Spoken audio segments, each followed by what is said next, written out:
Awesome. We can see you. Now? Okay, so Komal is also here. So there were so going back, there were two speakers, Komal and Kumarswamy. And yeah, let's take a. Yeah. Hello, hello Shantanu. So Kumar, please bring up the slides.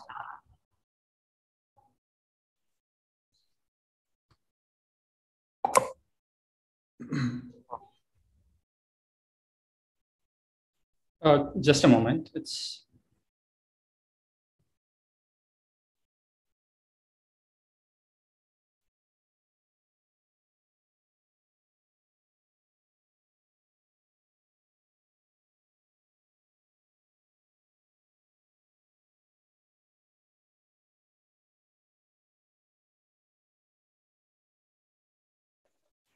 Looks like we lost him for a second, but I think that he will be right back. Oh, and there he is. So let me make him a panelist.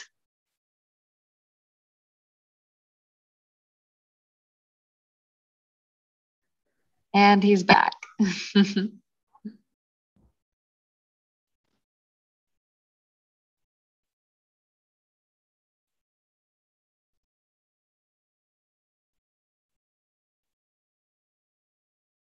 So can you see my screen?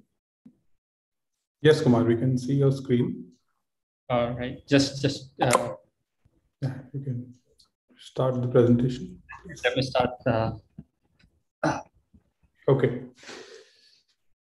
So, Katie, I think we are all set. The audio and the presentation are working fine. Yep, everything looks great. Okay, thank you. Hello, everyone. I am Komal Bhardwaj, and with me is Kumar from the engineering team. I am from the Citrix product management team, and today we are about a very interesting use case. In fact, a couple of use cases with Citrix ADC and HashiCorp Vault. As the title goes, how you can secure your Kubernetes ingress traffic with Citrix ADC and Kubernetes and with HashiCorp Vault. So it's a short agenda. We are going to talk about Citrix ADC. We are going to familiarize you with its different use cases. And then we are also going to talk about how you can use HashiCorp Vault to store the ADC credentials itself. And then on to a very important use case in the microservices world, where we are going to talk about how automated cert management can be done with Citrix ADC and HashiCorp Vault. All right. So a lot of you would be familiar with Citrix with its flagship product called Citrix Workspace, which is used by several enterprises to deliver applications securely and remotely to end users. And Citrix also has another flagship product called Citrix ADC. It was earlier called as NetScaler. And Citrix ADC is more closer to the applications. So on the left-hand side, you see the users. On the right-hand side, you see the applications. And Citrix ADC and the application delivery and security portfolio is more concerned about how the applications are delivered to the end users in a secure and remote manner. So we're going to focus on the right-hand side part in this presentation today. And it's going to be about Citrix ADC, and ADC stands for Application Delivery Controller. So I'm going to talk about certain use cases that ADC fulfills. Yeah. So Citrix ADC has been a market leader in the ADC space. Gartner positioned Citrix as one of the leaders when it comes to application delivery space. And now that you know a little bit about where ADC is, let's talk about the different use cases that ADC fulfills. So, the first and the most basic use case is with using ADC as a load balancer. So either on public cloud or on your on-prem applications, any production grade application needs a load balancer so that your applications are highly available. The other interesting use case for Citrix ADC is using it as a global server load balancer for for making sure that your applications are highly available and the application is delivered from multiple data centers, multiple clouds. And the third important use case is about TLS offload, which we'll go into detail in our demos today. And TLS offload is where the certs and the keys of your applications are not residing on the backend servers, not residing on the backend application servers, but they are offloaded to the ADC, which then interacts with the user traffic and then sends those credentials to the browser so that it's HTTPS, so that the HTTPS transactions can be fulfilled. Then Citrix ADC works across several environments, including Docker container or virtual machines, which is the most popular form factor right now. And it also works as a hardware or a multi-tenant hardware, which is used inside the data center. So that if you have any requirements of building your on-prem data center with some compliance or regulation needs. ADC also has a lot of security functionalities such as WAF, Web Application Firewall, bot management. And then the fourth part is about how Citrix ADC manages the Kubernetes Ingress and it secures the east-west traffic. We'll go deep into this use case in the upcoming demo, where ADC is used as an Ingress controller. It also serves as a type load balancer. It also provides security for the east-west traffic between the Kubernetes containers. ADC is also used, Citrix ADC is also used as a sidecar in the service mesh environment. And Citrix ADC also provides a SaaS-based control plane to troubleshoot and to analyze apps. That SaaS product is called as Citrix ADM, Application Delivery Management. And it's an intuitive product because a lot of customers deploy several ADCs and different type of ADCs in different environments. So you need a SaaS control plane so that you can license, you can monitor, you can assess the overall health of the ADCs as well as the applications. And we have a bunch of integrations with the Cloud Native Computing Foundation ecosystem, such as Prometheus, Grafana, Zipkin. So ADC sits right in the middle of your cloud native environment. Next slide, please. Yeah. So we're going to talk about two very interesting use cases with HashiCorp Vault specifically. Although with HashiCorp Terraform, you can use Citrix ADC and you can provision Citrix ADC, you can configure ADC, but we're going to focus on the security part here. So since Citrix ADC is a key data center product or a piece of infrastructure that resides on your public clouds, the security of ADC itself is quite important. And one of the important things that a lot of ADC admins do is they want to manage the credentials of ADC itself, the username and password. So we are using Vault to provide that place where the passwords and the username of ADC are stored. And Kumar is going to give you walk you through how this whole solution works. Over to you, Kumar, for the demo. Thank you, Komal. So that's a good introduction of Citrix ADC. So myself, Kumarswamy, I work for networking and cloud team in Citrix ADC. So I'm going to actually talk about what are the challenges faced by our customers, especially in the cloud native environment, in the Kubernetes, and like how that HashiCorp Vault helped us to actually alleviate this problem. So let me say that the ADC itself is a very, very potent product, right? It can actually do many things like, authentication, WAF, SSL offloading, and a lot many things. So traditionally, the ADC is actually managed by the network admins, and so they managed all the credentials and the login management, But when it comes to the Kubernetes, I think Kubernetes has become a de facto standard in terms of orchestration. So we have a mechanisms where the Citrix Ingress controller, which actually sits right in the Kubernetes cluster, does all the configuration in the Citrix ADC. So basically it can actually read through all the Ingress, and it provides also some CRDs. And finally, it configures the Citrix ADC for your app securities and application delivery and all sorts of stuff.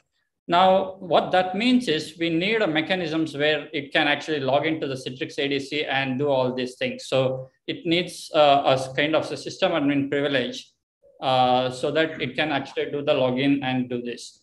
But traditionally, as I said, that network admins are like manage this ADC, but now they had to share these credentials to the Kubernetes and the CIC, and then basically CIC has needed that credentials to configure ADC. So here comes the problem that the normal way of doing these things is use the Kubernetes secrets. I think the Kubernetes secrets, and then CIC will actually read that secrets and then use that to log into the ADC and then does the configuration, right?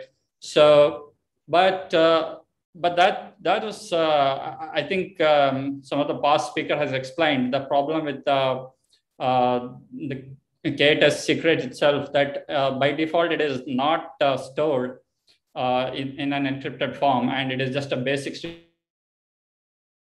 It has like RBAC mechanisms to do the access control, but it is if there are multiple clusters all doing the configuration, the same Citrix ADC and stuff like that, so you'll have to actually generate multiple secrets, and then Kubernetes admins have to make sure that these secrets have not been accessed by anybody else, because God forbid if there's somebody it gets leaked, Citrix ADC, and they can log in and do a lot of things which are unscrupulous in nature, and then actually you might have the problem in your applications, and you might so our customers were actually preferring to use the Vault, and that's where like we had to develop this system where they can store this credential in Vault, and all the clusters where they are running the CIC, they don't have to actually go to the deploy the secrets, and they can actually just store that in the Vault. So let me see that.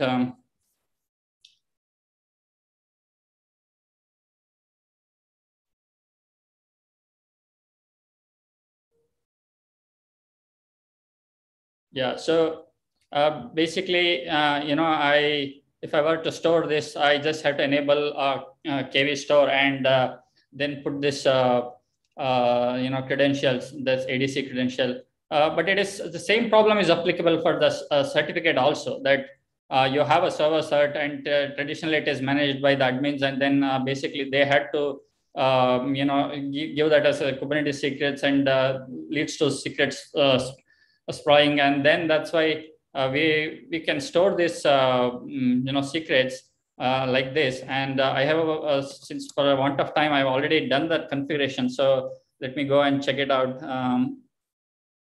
So as you can see that I have already stored these credentials in secret engine, as well as a cert as well.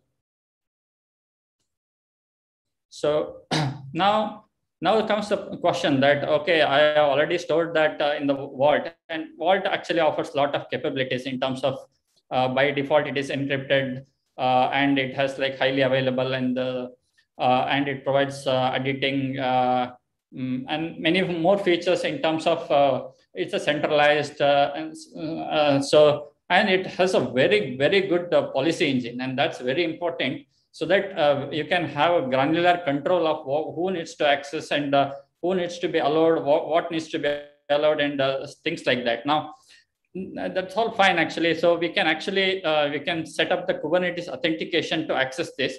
But how do we actually insert this secret into the CIC itself, so that the CIC can actually log into the ADC in a proper fashion, right? So there comes the Vault injector. So the Vault injector is a great pattern developed by the HashiCorp, and I must salute to them. And this Vault injector, when we install this Vault injector, it doesn't basically it checks for the annotations in the deployment pod spec, and basically figures out that, okay, I need a way that, okay, this needs some secrets and automatically injects a sidecar and an init container. So, and the init container does basically logins to the vault with the Kubernetes auth method. So here is the like how we have set up the Kubernetes authentication. So I have created, as you can see here, so I have created the service account with the vault auth, and which has a capability for us, to verify this authentication. So basically, what it does is it says that if there is a Kubernetes and somebody is asking, so you can use this particular token, and then Vault can actually query the Kubernetes API server to see that it is a valid token. So that you can see here that I have configured all this, which is enabling the Kubernetes authentication, and I have given the tokens, generated the tokens, and then actually mentioned this, returned this to the Kubernetes itself. So anytime any Kubernetes service account makes a request, basically it uses this particular token to do the request back to the Kubernetes to see that that particular service account is valid. And then actually we have set up the role and policies, and this is very important in terms of that what we can offer. So here we have seen that, okay, this is the particular service account has this particular policy. So this policy, you can see here, it can actually read the certificate and the secrets, which means when particularly this makes a request, it returns a token, and that token has some access to what secret it can actually fetch. So now basically it uses that token, that agent sidecar, and it tries to read the credentials from the vault. Now, since we have already given the permission, which is very granular in nature, but it can read the tokens, it can read the secrets. Now that secrets has been read and it has been injected to the Citrix Ingress controller pod itself. So it writes about both credentials and secrets. So now that that Citrix Ingress controller can actually use that to log into the Citrix ADC. So this whole workflow, right, which means there is not much you need to do because of Vault Injector. You just have to write the annotation. So I'm going to just see that how it has been done here. So I have basically a Helm chart. So I have written values.yaml, and you can see these are the annotations which have been used by me. All it says is that inject this is true, and what secrets I'm interested in this case credentials, and where to write. In this case, I'm writing to etc/Citrix, and there is an environmental file called .env. And in this is a format. So this is a great thing about annotations, is that it also uses internally a console template, which means that whatever the format your app wants, you can use that and write it here. Similarly, this is what the secrets have been written, and so the secrets also is written in this format. And basically, I have installed all this. Basically, this is just an installation of Vault Injector. So I'm running my Vault externally. So I just installed only this, but we can as well run the Vault within the Kubernetes cluster itself. And now we can see this. Basically, I also installed CIC using Helm. Now we can see that it's running, and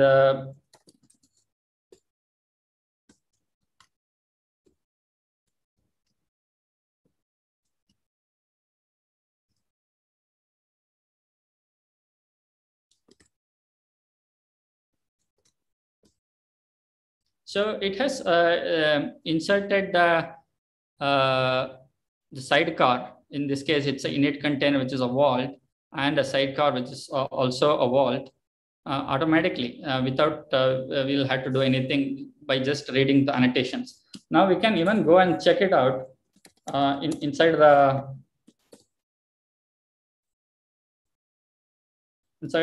Citrix Ingress controller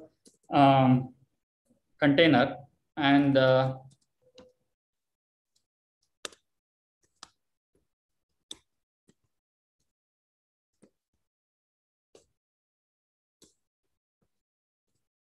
right. So it has written the username and password, which means like even if it, and also we can check about the secrets. Right. So it has inserted the secrets. Now that once it has inserted the secrets, you can actually use that particular secret in our ingress itself. So this here is an ingress. You can see here that I can specify this file, the certificate file and my side, and it actually we would have specified where it look at the time of deployment, the CIC deployment, and it looks for this file and looks that okay, there is a certificates and a key is available, and it uses that to configure the ADC, and then all your apps in the backend, right? I have you can just log into the ADC also, but for the lack of time, I think I'll skip that. And now what happens is it uses, user traffic is automatically comes to the application pods, and then your Citrix ADC does the SSL offloading stuff. So this is one of the, vault integration we have done, and because of insistence of customers. So I think I'll move on to the next one. And this is about automated certificate management. So why do we need the automatic certificate management? I think traditionally we were using the certificates which are long living in nature. We would sign this to by the root CAs and store this certificates in a secure manner, but it has its own risk involved, right? Especially when we have many applications we are running, and short-lived certificates and automatic certificate rotations have become like order of the day. Because otherwise managing all the certificates, their revocation lists, and when God forbid if it's hacked or something, then how do we handle that?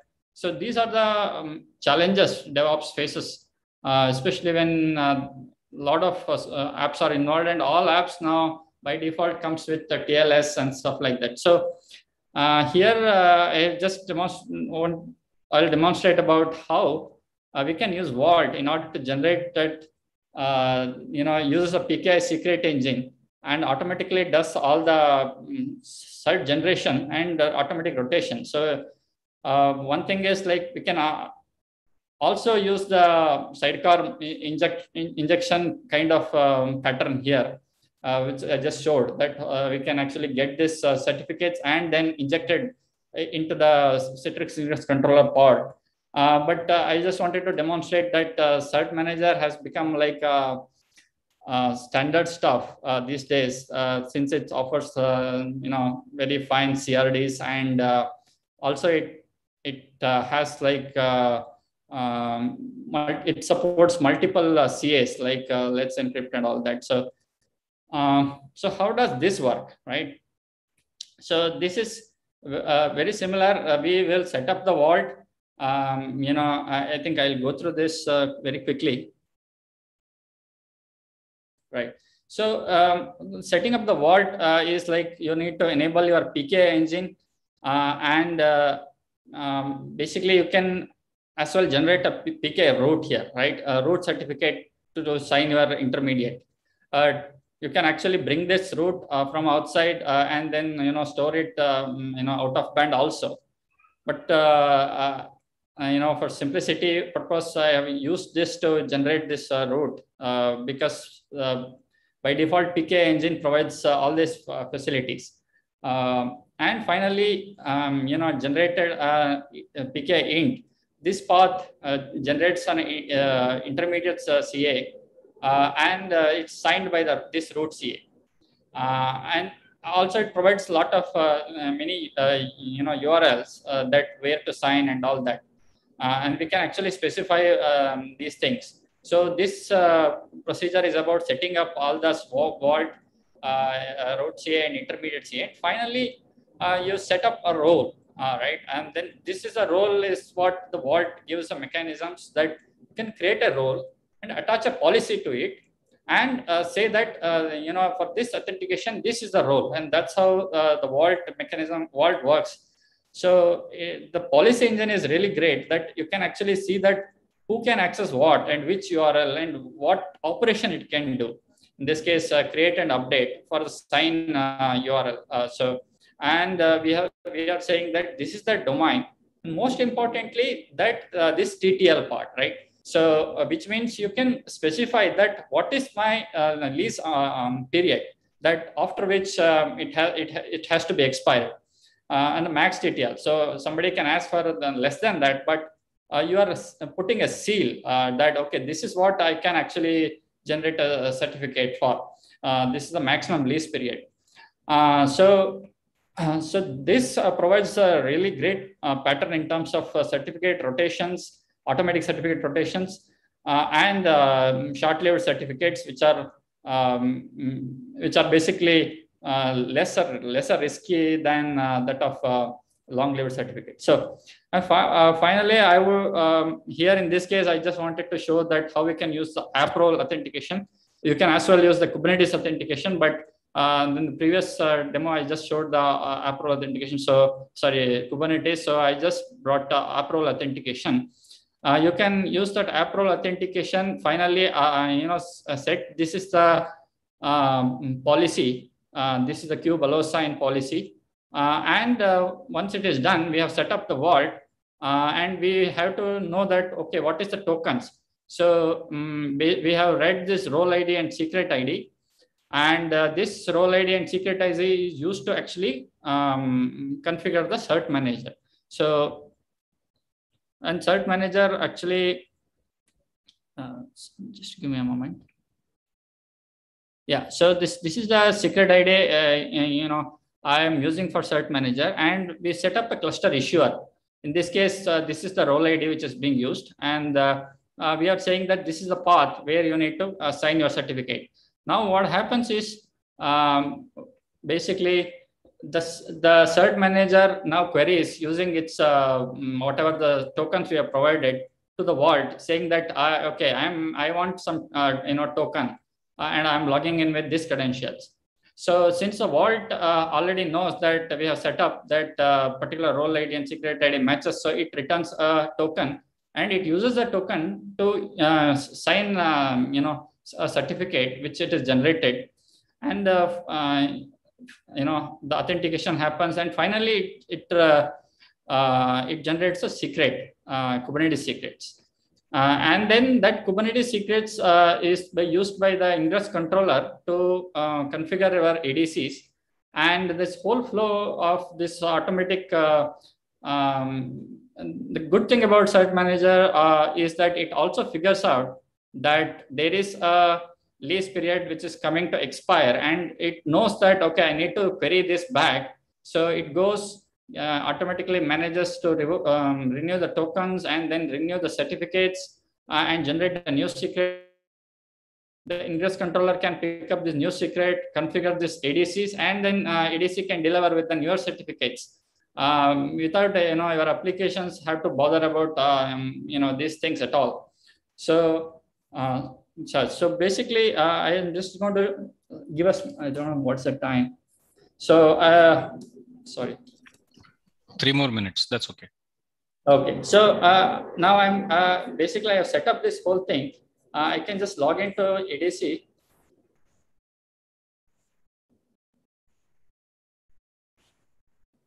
So now you can see here.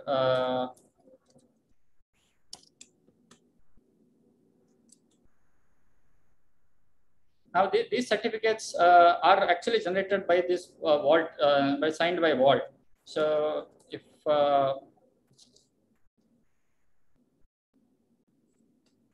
and this is what I am actually tiling in the ADC. So one thing I like to say is this certificate is set up with very short. This certificate this is a CRD offered by the cert manager. So I just for the demo purpose, I have set it up with very short lease period. In this case, it's just 1 hour, and then it's renewed is like 58 minutes. So every 2 minutes, your certificates get renewed, and that whole flow, that the certificates, you can actually gets bounded to the ADCs, and then ADC will use the newer certificates and then to the SSL offloading. So let me just go to this particular app.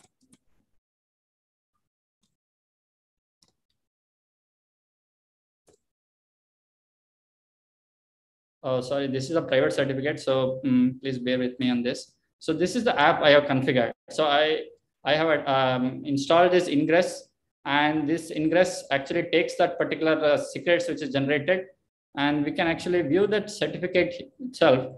And you can see this is expiring, 1 hour from now. So it's like I think it generated at 1 o'clock, and now since I've given expiry as 2 o'clock, it's going to expire at 2 o'clock. And you see that I think by another 2 minutes you have new certificates which is coming, and it's automatically getting rotated. So I think this is what it can allow, that whole integration with Vault and Citrix ADCs can actually simplify your application delivery. So actually you can see this more about Citrix ADC and cert management here. And this is the final actually link where I have used all the configurations. So you can check out the GitHub link if somebody is interested. Yeah, that's I think that concludes my presentation. So if you have any questions, I'd be happy to answer in the YouTube chat.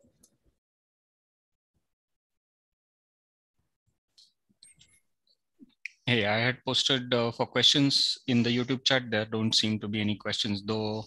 I had 2 questions. One was, is the Citrix ADC something that users can download and try on their own, or is it an enterprise only thing?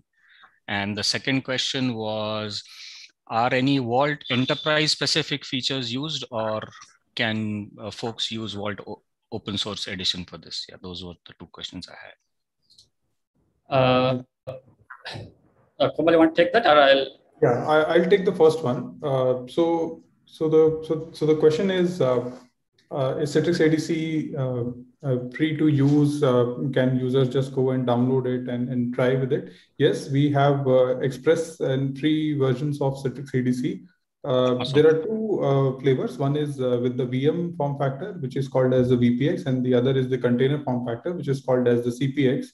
And both have free versions so that users can go play in their lab and then learn about the basic features. But obviously, to use the enterprise grade features, you need a license from Citrix.